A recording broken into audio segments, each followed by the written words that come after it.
Pretty simple. I win.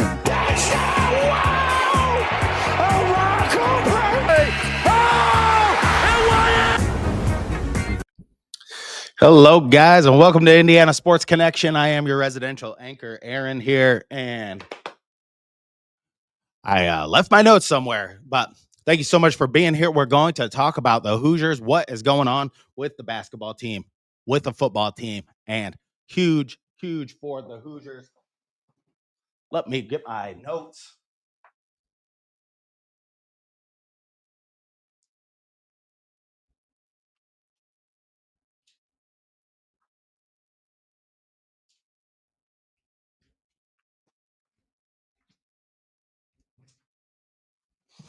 All right, I apologize about that, but Indiana in a great position. It's the way we thought it was going to be. Indiana going up against number 1 Ohio State in the Big Ten championship game. And we're going to talk about this weekend. This is one of the biggest days in Indiana sports history for it to all take place in Indianapolis, for DeVries and the Hoosiers to play Louisville, and for the football team to play Ohio State, and what can come of all of this. It could be one of the best days. I do believe Indiana's basketball team has a great chance against Louisville, although going to be underdogs, and will probably be underdogs to Ohio State in this game as well. But we have a fighter's chance. We're going to talk about it all, like what happened some of the Purdue game, what happened in the Bethune Cookman game. Leave your comments over here. Hope you guys had a great Thanksgiving week. It flew by. I mean, it got super cold up here in Fort Wayne, and we got snow on Saturday afternoon, and a tough game to watch the Colts yesterday. But hello, John. How are you? Hope you're having a good day and had a great Thanksgiving. But I guess the very first thing I want to talk about is the Bethune Cookman game, because that was just a killer game for Indiana. And let me pull these stats up here.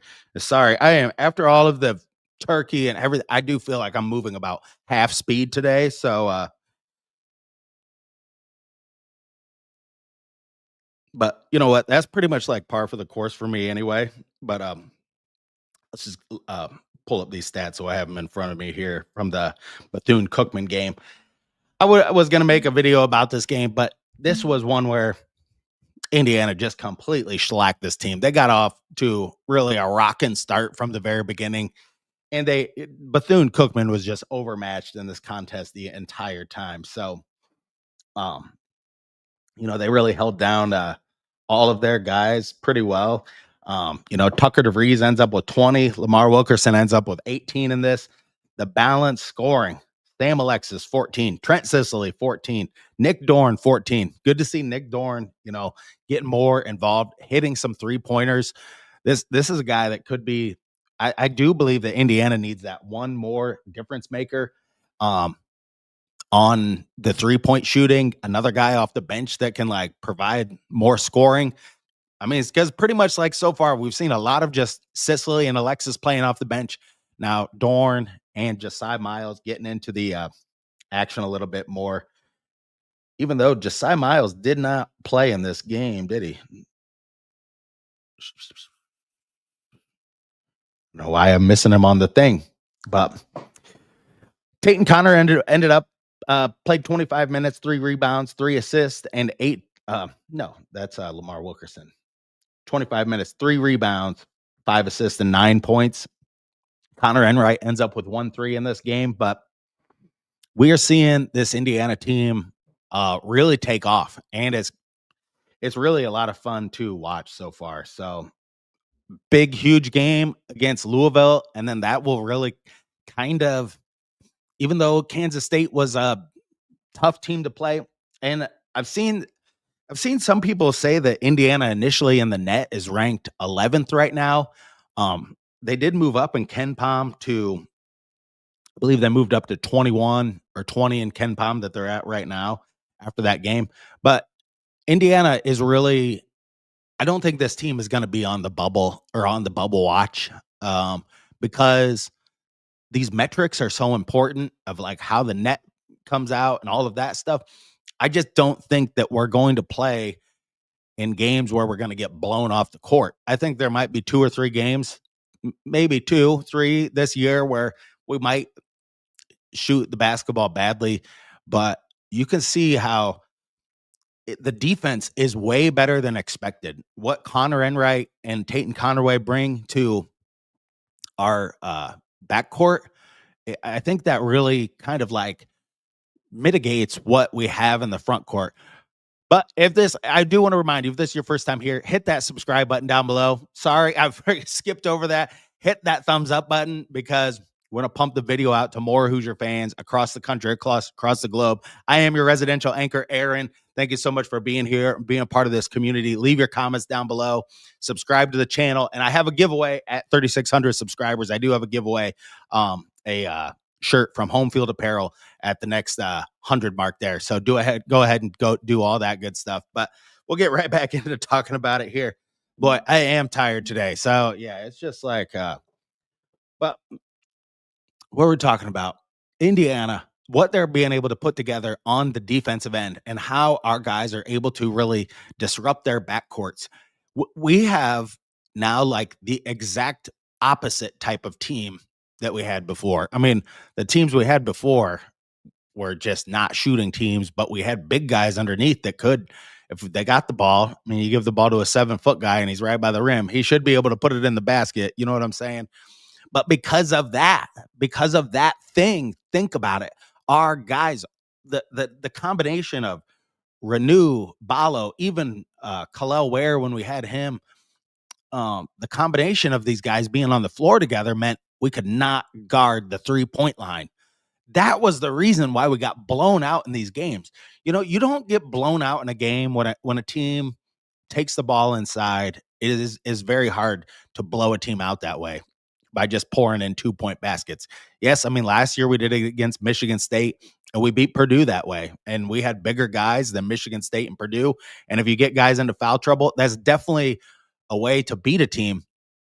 But I think it is far easier for like this Indiana team to stop other teams from making the 3 balls. Yes, we're going to give up some drives. We're going to give up some shots underneath the basket to some bigger players and that type of thing. But all in all, like if you're good at guarding the 3-point line, you're preventing that. And then we're good at shooting 3-pointers and we're going to be better than most teams at shooting 3-pointers. So we're really going to kind of like level the score up. This team is really, it seems like they're based around 2 things. I mean, the rebounding is getting better. And, you know, in this game against Bethune Cookman, let's pull up the regular stats and then we'll talk a little bit about the Purdue game that the Hoosiers flagged them. It looked like it was going to be close for a minute, but Bethune Cookman, they had 9 offensive rebounds to our 8. So that's still a level of concern that Indiana needs to get a little bit better at rebounding because, you know, that's where those offensive rebounds, that's what really is going to give a team like Indiana some second chance points where, you know, our percentages, you need to get up so many threes a game. And when you're trying to get up 30 to 35 3-pointers a game, getting a couple of offensive rebound more than the other team can be like that difference maker. Like you have 4 or 5 more opportunities. And you know what? That's just for a team like Indiana that's shooting about 40%. I mean, you're talking, if you out rebound them by 4 offensive rebounds, that could be, you know, a matter of 6 points just by having a couple of extra possessions. But I like this team. They value the ball. Tayton Conaway had a better game where he didn't turn the ball over as much. That's really what I was getting to on his statistics on this, because he did have the Kansas State game. He had 7 turnovers, I believe, and it was a little bit high, but even though they made it out of that game okay. So they cleaned that up a little bit, and then they were 38.7% from the 3-point line. They were 16 and 19 on free throws. 84% on free throws. So getting that free throw average back up. I know they had a couple of games ago where they kind of had just a wonky free throw shooting game. But hey, these guys, you can tell they really believe in the ability to shoot the ball no matter where they are. So they should be able to hit free throws. And this team still is getting a ton of assists, 27 assists on, I believe it was 34 made baskets in this game. So, I mean, Indiana, a very high assist rate team. And the way that they do keep the ball moving and move the ball around, I mean, you got to love all of that stuff. So, and we're 54.5% field goal percentage overall and 12 of 31.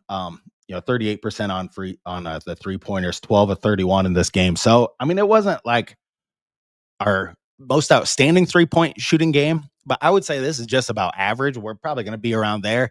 Probably have some games where we're around like 50 or maybe above, and we might have some games where we're around 30 or so. And we're, as this team goes on, you can see that now I think DeVries is starting to adjust. And I don't know how much early on how difficult DeVries was making the offense, because it does seem like now that they are maybe getting more intricate with their play calling on offense. And I don't think, and I've listened to him talk a lot, is I don't think he really sets up plays, but I think he just sets up a lot of concepts where it's like, the ghost screens, the pin down screens, the screening everywhere. This team is a really great screening team. And if you notice, like, it doesn't matter who it is. Tucker DeVries, Sam Alexis is great at running screens. Trent Sisley is great at running up ghost screens and slipping screens to the basket. So I think it's still a work in progress, but you can look at the games they've played so far and say, I mean, they should be able to play with Louisville on a neutral court. This should be a game.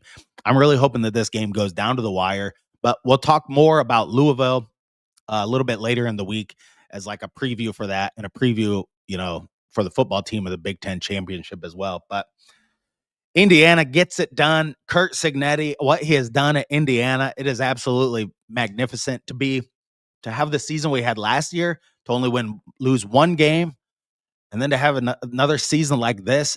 It's really completely stellar, is it not? I mean, my chair is sinking. Okay.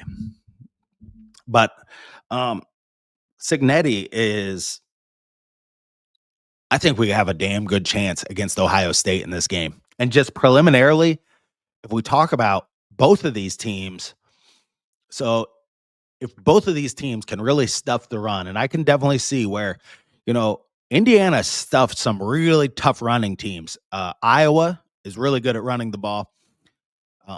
Wisconsin, that's all they could do is run the ball. But Oregon is one of the best running teams in the country with one of the best offensive lines. And Indiana was really able to take it to those teams. So that's why I would really think that Indiana would be able to stop Ohio State's running game. That's going to be critical. I could definitely see Ohio State really stuffing Indiana's run too, because look, their defense, I do think, just only because they have Caleb Downs on their team, I just think they're a little bit better at a couple of those positions. And they have Jeremiah Smith. They have those two guys are very, very good. So I do think Ohio State's defense might be just a little bit better, because of Caleb Downs or pass coverage and things like that. But Indiana's ability to stop the run has been stellar all year too. And they've played, honestly, I think, a harder schedule than Ohio State has anyway. So how is this all going to shake out? I mean, if it was going to be me right now and I was going to put my money on it, if it came down to you're going to put the whole game on Sayan's hands or the whole game in Mendoza's hands and make those guys throw the ball into tight windows down the field, or that either team can't run the ball, I'd put my money on Mendoza. And not just because I'm an Indiana fan. If I was realistically looking at it, and I wouldn't say that last year's team, like Rourke, didn't go through the type of adversity in the Penn State game, in the Iowa game, in the Oregon game, these games on the road that we won. And then also, I mean, the way we beat teams at home, but being in a few of those situations where they were behind to Penn State, they were behind to Penn State, they were behind to Iowa, and the game got really close against Oregon, where Indiana extended that lead out. But in two of those scenarios, Indiana was behind by 4 points. That is one of the hardest positions to be in for a quarterback. So Mendoza, you can just see that he is, I just would put my money on him. He's more battle tested. I didn't want to say that because it was like a real cliche type thing to say, but yeah, he is more battle tested out there than Julian Sayin is. That all being said, Carnell Tate and Jeremiah Smith, you have to be all over those guys, and they, um, yeah, those are big time playmakers on Ohio State. I cannot wait for the game. I think both of these games are going to surprise a lot of people. Um, but to me, the Big Ten championship, like I was thinking about this. I mean, if they could beat Ohio State and win the Big Ten outright, I mean, that would be a monumental thing for Indiana University football. Even if, say they got beat in the college football playoff or didn't look good. I think just winning this game, beating Ohio State, really slaying the big dragon, and anything can happen. I think when you get in the playoffs, there are so many different scenarios on teams. And I know Indiana will probably have a bye that first week, but just I know this year it's going to be stacked up a little bit.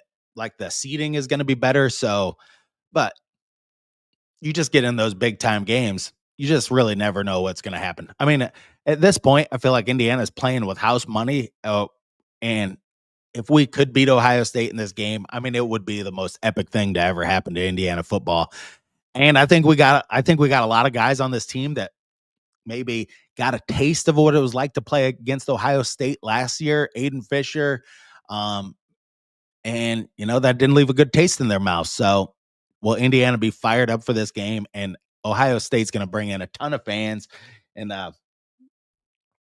no, I sold my ticket that morning, Chris. I did not go. I had to get my Christmas tree the day after Thanksgiving, so I was out there cutting the Christmas tree down and all that stuff. And I sold my ticket. I did not want to sit out there in 24 degrees at kickoff. And so call me a pussy right here. It's just such a long weekend, Thanksgiving, everything like that too. So I just had a lot of stuff going on. But how was the game if you were there in person? It looked like Indiana got out to kind of a slow start, but in the end, I mean they really took control of the game like they do in a lot of these games. And they just ran the ball right over Purdue. I mean, after maybe throwing a couple of passes like early on in the game, I mean, it was just really nice to see. Yeah, because Mendoza ends up 8 of 15, 117 yards, but Hemby, 12 carries, 152 yards, just could not stop him. Kalon Black, that little spin move he did on that guy in the open field, we're going to need that against Ohio State. Something magical like that. That was a great move by him. Alberto Mendoza he had a really great run down the sideline where he took off, and he's really proven like how he can run the ball. Um, and Martin ended up with 8 carries for 51 yards, and Fernando ended up with 2 carries. But Indiana just ran the ball all over them. Was nice to see Chandler, who another guy, don't really know him that well, but just another guy where you can see how I think Indiana's going to continue to be good. Like next year and next year, I think Kurt Signetti has a system. I think well into the future, there's just no reason to think that this team is not going to be able to get it done because Cooper, that one run he had on the sideline, just backs up, jukes out a bunch of Purdue guys, like 3 Purdue guys at the same time, and then runs the ball like right through the middle into the end zone. That was pretty spectacular. It was great to see Surratt just get back out there and get a few reps, get back into the game, and he had that touchdown catch as well. But you know, this game against Ohio State, I cannot wait for it. It's okay. There we go. We got some information. Chandler, yeah, I did not look him up. He was a red for shirt freshman. He's only played in 4 games this year. Yeah, so does that mean like is it like you play in so many games? I know sometimes you can save your freshman year nowadays, even though it used to not be that way. I don't know if you remember when like Chris Reynolds was a redshirt freshman and Bob Knight put him in a game, and he eventually, then he wasn't redshirt anymore. He just off the fly put him in. So, but and no, I do not think I'm going to go to the championship game. if you look at like adding it all up, I mean, it's like $2,000 to go to both of those games in Indianapolis that day. And yeah, I just don't think I can do it just with the holidays. And um, I'm looking for somebody to kind of like help me with the channel. I would like to shoot stuff on location, but many times it's like it's just me filming stuff and me doing whatever. And it's like it is just so hard to like I can do a lot better from here, watching the games on TV, taking the notes that I'm gonna take, and then like going through with the show and everything like that. Oh yes, I did see that on X. I saw that he was from the same high school as Omar Cooper Jr. So um yeah, I did see how there was like that connection there. But but has there ever been a greater time to be an Indiana Hoosiers fan? I mean, you can't be any more satisfied with what Darren DeVries is doing with the basketball team. I mean, we were not beating teams this way. Like, I hope people can really see it that um how DeVries is really changing the culture. And I know it takes a lot for IU basketball fans because I mean, we got all different fans from all different age groups and ranges. You know, we got the people that love the Bob Knight years. We got people that love the Tom Crean years now. Um, But all in all, I mean, Darren DeVries, he is bringing in just a culture to this team, and it's just having a system back. I mean, having a college system, and I think they're going to give Louisville a run for their money. I mean, I know Louisville has looked really great against Kentucky. I've watched a few of their games. You know, uh, Ryan Conwell on the team. You know, he transferred there from Indiana State. That was one of the transfers we missed out on. He plays with a lot of speed, but I think Indiana's gonna be geared up for this game. And, you know, one good thing, this team, I've always thought this about some years past teams, like how I mean, it always seemed like Mike Woodson's teams or Archie Miller's teams shot considerably worse when we would ever play at Gamebridge Fieldhouse or like at the United Center or any of those type of places. We have good enough shooters now where like I like that early in the season when we played at the United Center, we shot the ball really, really well. We have good enough shooters that like this team is not affected as much by that because like the emphasis on the shooting and we have great shooters on our team now. So uh I have more confidence in this team going into a place like Gamebridge where, yeah, sometimes that might be a little bit of a weird environment because it's, you know, when you play in the pro arenas, they are like the seats are set way off. It seems like where, I mean, when you're at Assembly Hall, the seats and everything are, I always thought Assembly Hall is like one of the greatest places to shoot at just because of the concrete behind the backboards gives you a good depth perception. I don't know if they had that in mind, but, you know, they didn't want people sitting on the sides. I just have always thought that about Assembly Hall when you look at it compared to some other places, you don't have I don't know. You just don't have as much of that cavernous atmosphere like at Gamebridge or the pro style arenas. But so that's just one theory I have. So um yeah, Indiana, if they go out there against Louisville and they play the defense they need to play, Connor Enright and Tatum Conaway and all these dudes really need to take it amongst. It's not just those two. Those two guys have to be the most aggressive, you know, and they got to play their guys without fouling.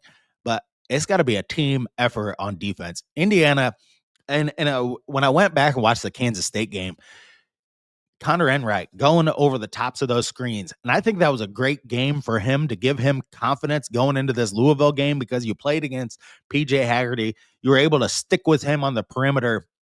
And really, he was like sticking to him like glue, going like, um, you know, not going below the screen, staying up on this dude like the entire time because Louisville is just going to be a step better than that. Maybe even though that Haggerty's a great player, Louisville just has multiple guys like that at the guard position that can really make baskets, make things happen in transition, and they play like Louisville plays super aggressive. So taking them out of that kind of like mindset. But Indiana has another game on Wednesday. They do play somebody, and I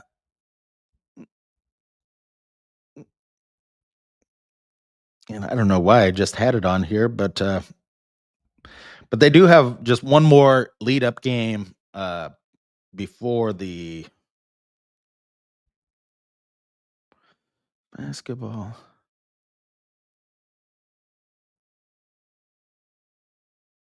Yeah, and that's at Minnesota on Wednesday. So look, that'll be another good test. I don't care. I don't care who you are. If you go up there to Minnesota and it's always like freezing cold in there.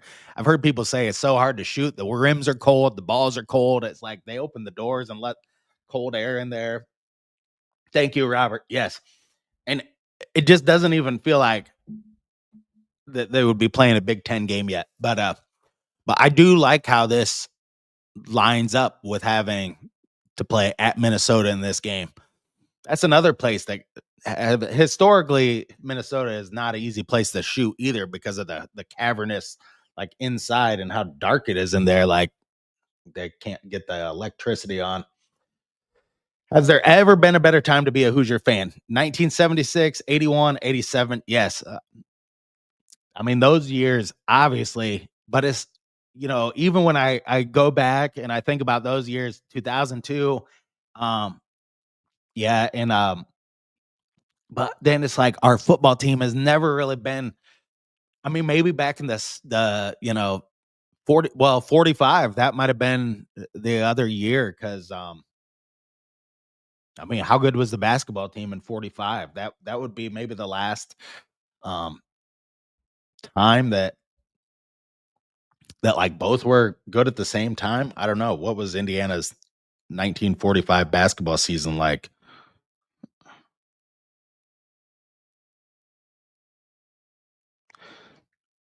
That was right after World War II. This was like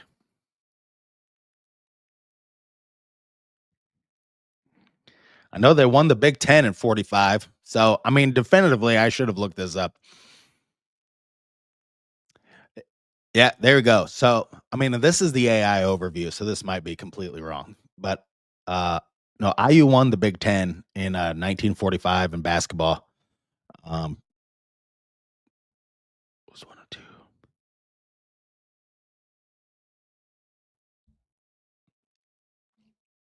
So there you have it. But yeah, I don't think Robert, I don't think there has been a better time. I mean, you go back to 45, that was like I mean, TV was just like kind of in its infancy, wasn't it?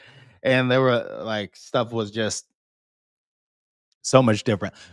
Um I saw this really interesting thing before I let you go. Is like they're saying how long the NBA has been in that the NBA has been around, and you don't hear like when the NBA got super popular in the 80s, I mean, you didn't hear guys from like the 40s, and we were just talking about the 40s, but you didn't hear guys from the 40s and 50s, bashing on uh, Larry Bird and Magic Johnson and like just how the league was. But it's pretty much the equivalent now to like all of the people that played during the era of the 80s and 90s. And maybe it's just recency biased or whatever, but it's like people are better shooters now. But it is just funny how all of those people from that generation criticize the people of this generation so badly. But that didn't exist before. You didn't have guys from the 40s and 50s coming on TV in the 80s going like, "Well, this isn't even basketball and this what do you think like Showtime and you're running and gunning and this just isn't even."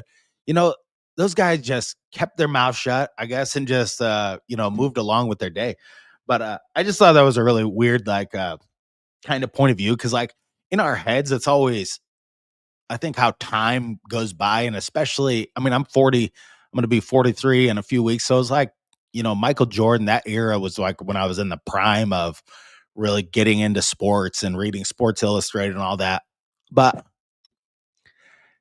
I can still, appreciate the eras of the past. It all comes together for one reason or another. So, I mean, is one era better than the other? I don't know. But it was just something I I saw on there, and I thought it was like just kind of a weird point of view that somebody was pointing out that yeah, it's it is what it is, you know. Let it be. Rob, the 1979 basketball team was pretty good. Won the NIT when it meant some. Yeah, with yeah, that was Mike Woodson with the bad back. Was it 79 or yeah, it was. The best IU Dave says the best of times to be a Hoosier was before cell phones and you could still drop off the rooftop. All right. I missed maybe part of that reference. Maybe that's but thank you so much for joining me today. I'm gonna make another video. My daughter's school is out today. I was gonna make a video, like an edited video today and some more in-depth videos, but I'm just getting so behind on just different things because of the snow and just whatever. So, but thank you so much for joining me on this episode of Indiana Sports Connection. Until next time, stay classy out there, Hoosier fans.